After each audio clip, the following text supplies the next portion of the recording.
আরে এ কি বলে রে, এ কি বলে, এই গাড়ি চলতে যাইতেছে। সেটাই তো।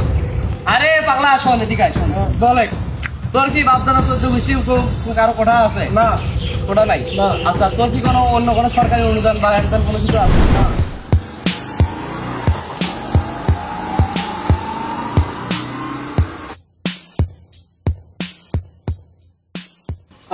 দেশের যা পরিস্থিতি, কোথায় যাই না যাই কিচ্ছু ভালো লাগতেছে না।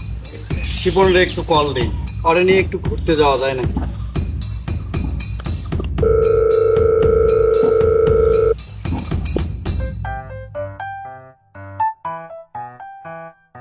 আরে কাটল পড়িয়ে কি একটা অবস্থা হয়েছে, কচি টচি শেষ। আসি দেখারও সময় হয় না, তা দেখি একটা কাটল পাকছে নাকি। আহা, কেটা ফোন দিল রে আবার? ও হুমায়ুন ফোন দিছে। হ্যালো।